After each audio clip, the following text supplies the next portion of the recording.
find your community of like-minded individuals who share your passion for learning and discovery. And I feel as though if they're listening to this podcast, the Celine Club has already provided the platform for that. So I think that is a beautiful space.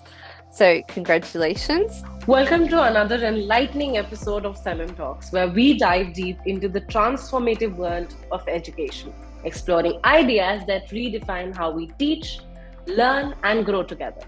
Today, we're thrilled to have with us Kelly, an educational dynamic person known for her innovative approaches in the classroom, her leadership in educational networking, and her passionate commitment to fostering global collaboration.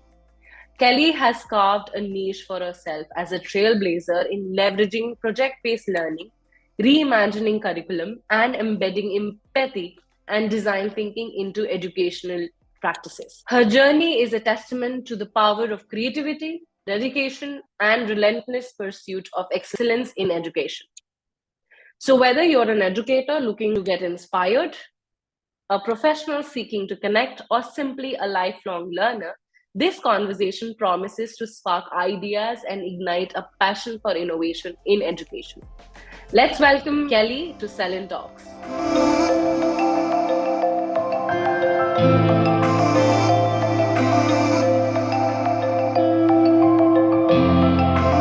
Thank you so much for being on SELINTalks. How are you? I'm very well, thank you. Thank you so much for having me here today. It's very exciting. Amazing. So, before anything, Kelly, your journey into the realm of educational innovation is nothing short of inspiration. Could you kick us off by sharing what sparked this journey and what keeps your passion for transforming education alive? It's a good question. And I think what kicked it off initially was actually exploring the concepts of project-based learning. And I did a lot of reading around that. I came across an author whose work really resonated with me. Like everything he kind of said and the way he structured the learning just made sense in my head. And I'm just like, oh, okay, cool. And then I'm just like, well, I need to just dive into this with my kids. And then when I looked at the curriculum through the eyes of like a project-based approach, you just start to see all these links to the real world and how to really strengthen that curriculum to really make it purposeful for our learners. And that's kind of what sparked the journey. So my good friend's name's Tom Markham. He's based in the USA, and he was super generous with his time and exploration and explanations of project-based learning.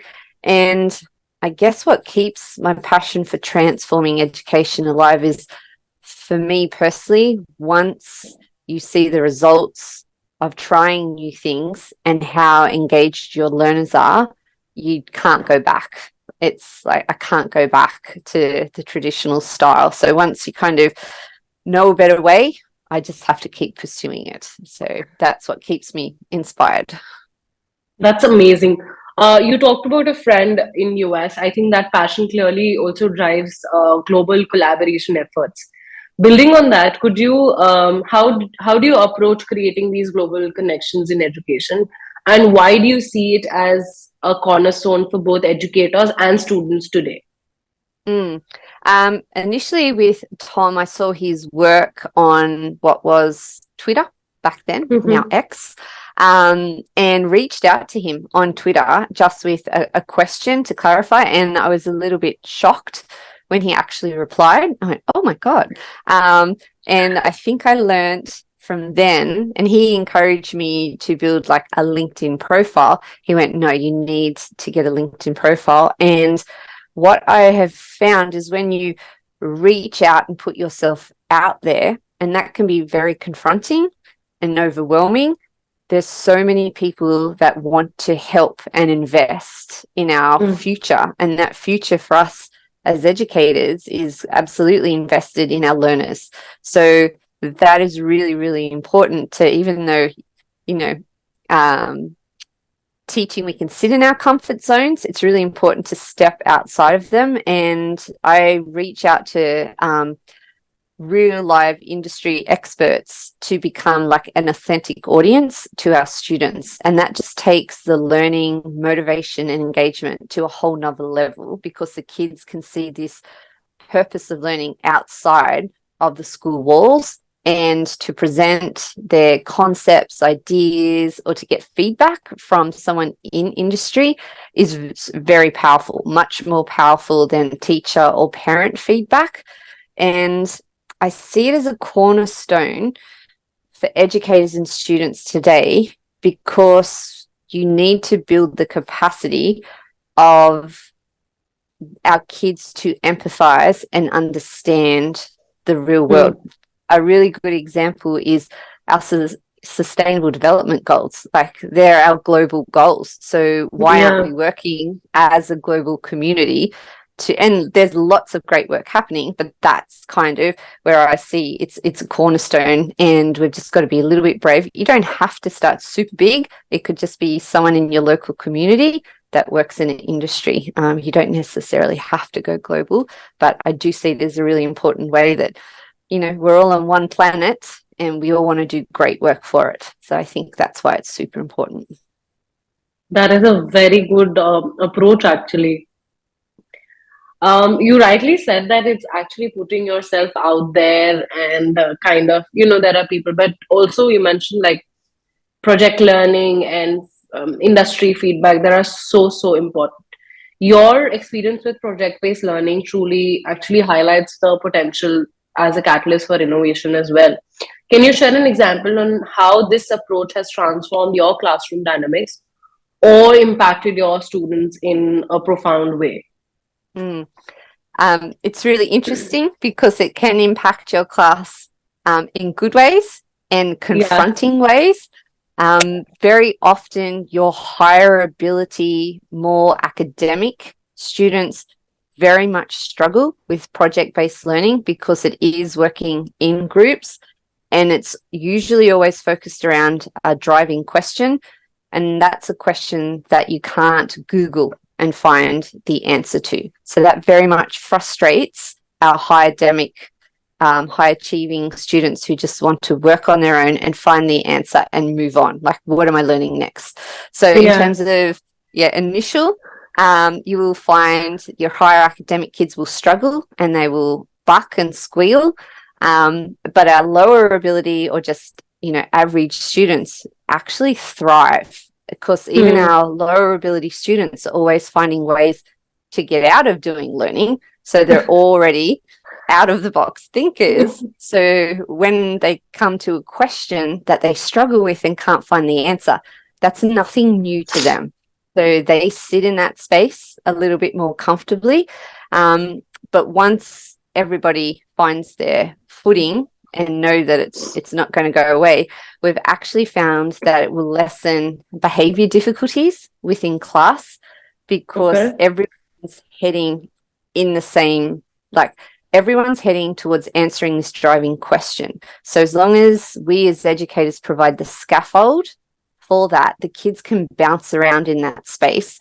Some will, might achieve amazing things. Some will bring ideas that we've never even considered. But I think it's something that needs to be very well scaffolded. And it usually kind of seeps into all the other areas of learning, even if you don't intend it to. Like, out in the playground, kids became more compassionate because they're working as teams. So there's a deeper understanding. Everyone's moving in the same direction with their learning. What that looks like can be very different, but it just builds that capacity to understand and know that we're all heading in the same direction. I guess a really profound impact for me was I ran a project-based learning unit with some older students around homelessness in Australia. And 12 months later, after the student had left school, I got an email back from her saying that she was doing work with the homeless. Her mum was really supportive of her. I'm like, oh, that was so beautiful. It even gives me tingles now. So it's very lovely. And I've even seen students at the age of 11 and 12 present to an authentic audience and actually influence policy in the local town that they live in. So it's super powerful and very unexpected. You never know what you're going to get. So it's always very interesting. It's quite impactful, actually. It This is, really is. yeah, I mean, it shifts some kind of a narrative also with among the students, if I'm not wrong. You have mentioned that, whatever classroom dynamics that you've been working on, transforming the classroom dynamics, often requires also reimagining the curriculum. Mm-hmm. In practical terms, what does this reimagining looks like for you, and how have you applied it to engage your students more effectively? You mentioned that there are celebrations around, but what more? I think the way we have reimagined it at one of the schools I was looking at was to form a learning community. So it's almost like it's like early adopters, anyone who's curious about how could we do it differently. At that point in time, our learners were quite disengaged, and it's like, well, what's currently happening is not working. So I'm interested, and so we did a lot of professional readings as a group and had reflection back on that, what they found interesting and what was possible, because sometimes we can't reimagine something if we don't know what the possibilities could be. So we just really broadened our horizons there with a core group of educators. And then we knew that we needed to team teach, not teach in isolation, because we're asking our students to work with each other. We need to model that as educators. And then it came down to, like, we asked the students, like, I think that gets overlooked a lot. Like, what would they like to see schooling be? How would they reimagine it if they were the teachers? But even then, because they don't know any different, that's a hard question for them. So it's about giving people exposure to what the possibilities could be. And that's, more than just looking in your school, it's looking abroad, like looking in other countries, how they do it, what is possible. We did take our teachers to a school that had reimagined it. It might not have fit our context, but it was just an example of these guys are living, they're learning. Let's explore that. So what we did once we figured out what the possibilities could be was we grouped subject areas together, because a lot in our curriculum here in New South Wales, Australia, there's a lot of concepts that get taught, same concepts, different subject areas. And it's like, that's a lot of wasted time where these kids are getting taught something in English, something in history. It's very similar. Why aren't we maximizing this? So what we did was we created new subjects. So one was called Enterprise, and that was English, history, and geography. Then we had Expression, which was art, music, and languages. We had Innovation, which was science and design and technology. We had Discovery, which was health and well-being. And then we had like our numeracy. But what we did with those subject areas we had a curriculum expert, say in Enterprise, in history, English, and geography. So we had two teachers in that had taught both subjects, so they complemented each other's knowledge. So what we were doing were essentially, we would plan as a group of educators around one driving question. So each subject area then looked at this driving question and went, well, I can address this really well. And it's like, okay, well, if you're dealing with that part of the question, I'll take, this part here. And so we're getting a depth of learning across the subject area. So we broke a 12-month year into trimesters, and all the classes worked on this one driving question. So an example of one of the questions was, and this is what we started with, was how can a meaningful connection to my place enable our voices to shape the community? So We did that as teachers because our kids were really spread out geographically, and we needed to learn more about our kids and where they came from. So in expression, which was at that point, they were looking at languages, they were learning French and had to write a letter, like a pen pal, about their place. And we sent it over to another class in French, and they swapped letters talking about their place. Innovation, which was the science and design tech, was really cool. They had to build a Rube Goldberg machine from stuff from their place. So some kids lived on farms, some kids lived in town. So they just found different bits and pieces and we sent them a golf ball or gave them, and they had to, build this Rube Goldberg machine. And through that learning was like forces and gravity and all that kind of stuff. Enterprise, which was our English geography component, we did visual literacy, and they had to come up with a visual representation of their place and looking a poem about looking out my window. What do I see when I look out my window? And for discovery, which was our health and well-being, we went down the avenue of advocacy and teaching what that means to have a voice. So by the end of the trimester, the kids had this really cool deep learning of what it means to be at their place, but to enable that voice to be heard. And we were fortunate enough to have some really cool presentations from the kids. So that's just an example of how depth of learning can be more impactful. I think we try to fit too much in to our curriculum, where sometimes less is more, and we will get more from our kids if we look at the curriculum and at them more holistically.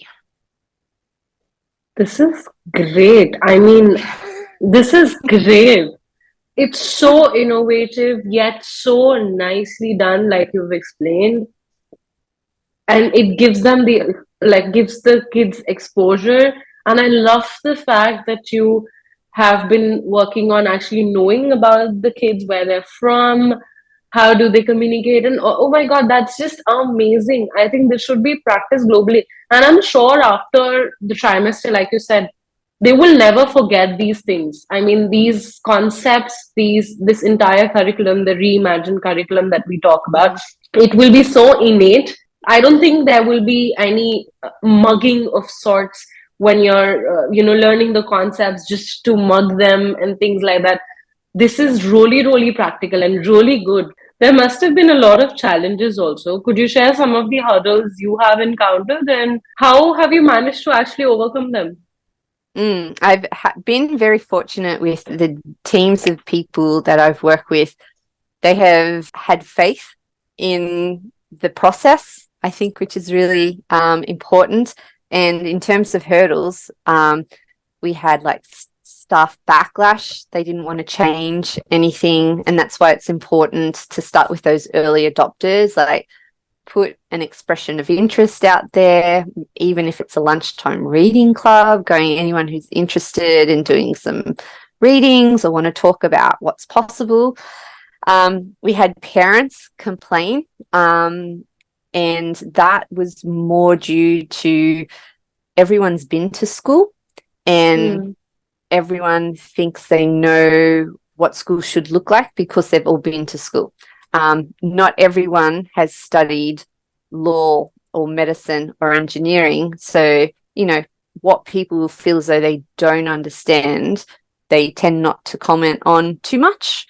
But with schooling, everybody's been to school. So this was new and a little bit scary for some parents because they're like, oh, this is my children's future. What are you doing? So it was really important to overcome that, to keep them very well informed, to step them through the process. People usually do not like surprises, so it's really important to be very transparent with our parents, and that's how we got through that. And what was wonderful was their children actually thrived. So even though there was lots of complaining, the children just ate it up and produced some amazing end products, which was really good. We also had technological inequities amongst our students. Some students had awesome access to technology, others didn't. So with a distance education setup, we had kids on speakerphone, kids using satellite, kids on Zoom, and we just made sure that everybody was in that virtual space in some shape or form until we could figure it all out. And that's where team teaching, came in really handy because we'd have 3 kids on a conference call, 4 kids on Zoom, and a very, very old satellite system which had a 5-second delay for our very, remote children. So that was a challenge. But once again, being super transparent, the kids understanding, they loved, hearing each other's voices. We had a camp at the end of each term where all the kids could travel in and meet each other. That was really, really cool. But it's just really being transparent and having those communication processes happening all the time. I essentially went to work and did what I could do in the morning. That was my stuff. And then outside of that, it was just kind of facilitating, putting out little spot fires, but also supporting people coming up with really cool, innovative ideas and like, yes, go for it, do it. No one's going to die. It's okay. Just try it. That's amazing. I mean, it opens another realm of possibilities when you have kids around the world having different kind of technology, access, because it's assumed that everybody would have a laptop, everybody might have a phone. It's assumed in today's day and age. But even then, you guys have overcome it. It's insane. It's really insane. I'm not even kidding. I'm shocked at the same time and kind of glad that you're doing such a great work.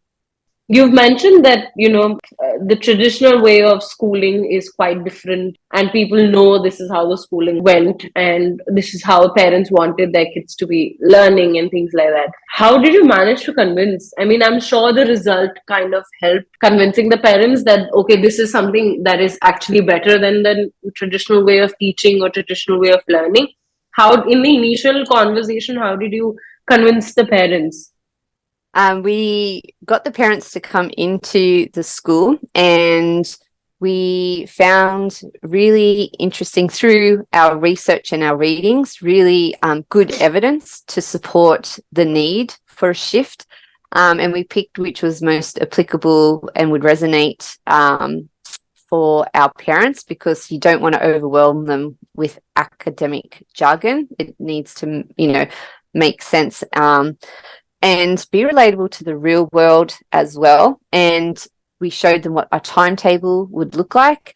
What was really, some parents loved it, just went, yes, thank God, this is exactly what my child needs, so happy. But for the parents that were a little bit harder to convince, it was really interesting because we were team teaching there, and we all actually sat in the same area. So quite often in schools, different faculty groups are separated. We moved everyone into one space. So that was really a crucial pivot point. Yeah. I probably should have mentioned that earlier. But that was really good, because what happened was we had this huge wraparound effect then. So we knew what students were doing in the different subject areas. We could provide parents better feedback across the board. We had student advisors that would talk to parents about their students, and a couple of times, the students got busted for lying about different bits and pieces, but it's because all the teachers sat in the same area and they knew like who should have been at what lesson, whether they were absent, whether they should have been there. So in terms of wraparound support and really knowing our students and how they learn was a big assist in terms of getting parents on board. Took a little while. I'm sure. Yeah, but that was how we kind of did it. Really nice. The wraparound effect that you've mentioned is it's quite a good move actually. Having all the faculty sit down in one kind of a space actually helped. Usually in the traditional schooling, they prefer their own space, their own methods. Team Mhm. teaching is really like this is going to be one of the biggest takeaway from our conversation that team teaching actually is effective, more effective than the traditional way of teaching. Mm. Your journey offers a wealth of knowledge for aspiring educators and educational innovators as well. What piece of advice would you give them as they look to make their own mark in the world of education? I would say be brave, and start small. You don't have to try and make your mark and conquer the world straight out the gate. And just build those relationships with your students. Tap into their knowledge and their abilities. Quite often, we as educators don't ask the right questions of our students, and they come with a whole skill set that remains unseen because we're not asking the Mm. right questions. And I think rather than, I guess, teachers are probably a lot more powerful than they give themselves credit for. And I would say that if you're a positive, empathetic, enthusiastic teacher, you're probably making your mark every day with your students.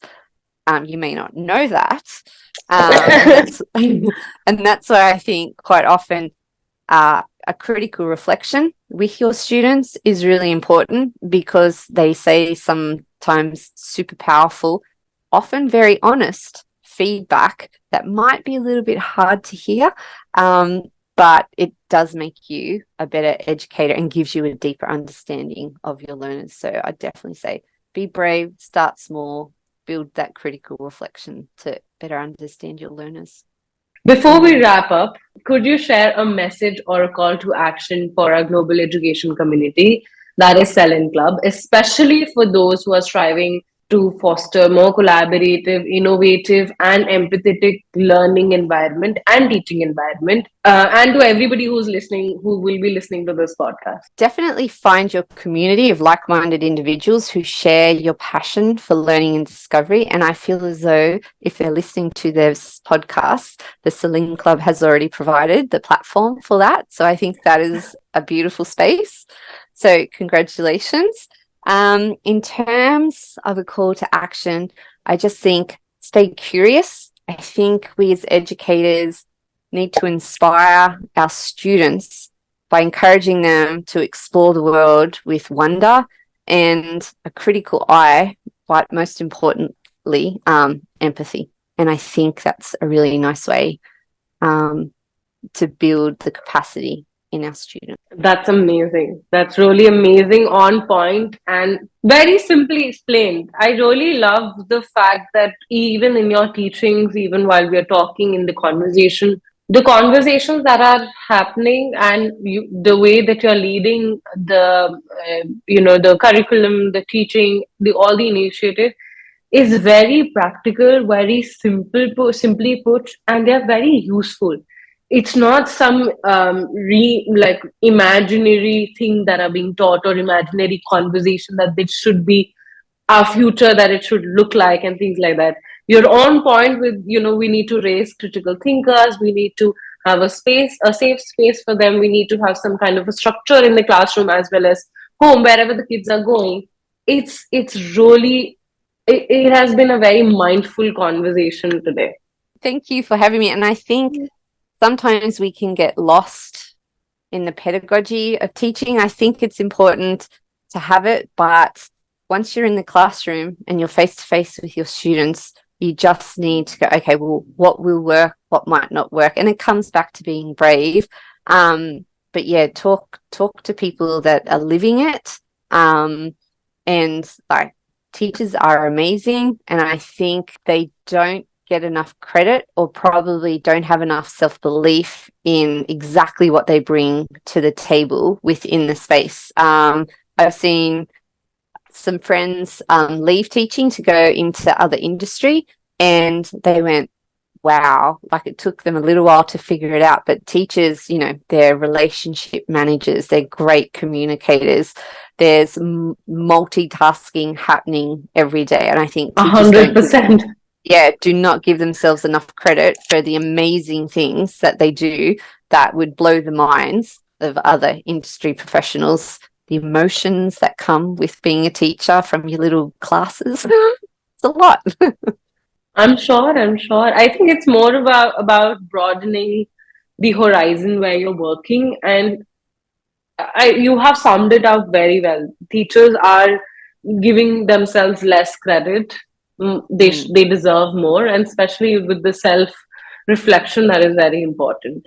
So thank you so much for being on SELINTalks. It has been great. My pleasure. Thank you for having me. As we conclude our inspiring conversation with Kelly, it's clear that the journey of educational innovation is both challenging and profoundly rewarding. Kelly's experiences and insights remind us of the power of collaboration, creativity, and empathy in shaping the future of education. To our listeners, we hope this episode leaves you inspired to explore new horizons in your education practices and to dream bigger in creating transformative learning experiences. Thank you, Kelly, for sharing your journey and wisdom with us. And to our listeners, thank you for joining us on SELINTalks. I'm Shruti Verma Isaac, reminding you to keep pushing the boundaries of what's possible.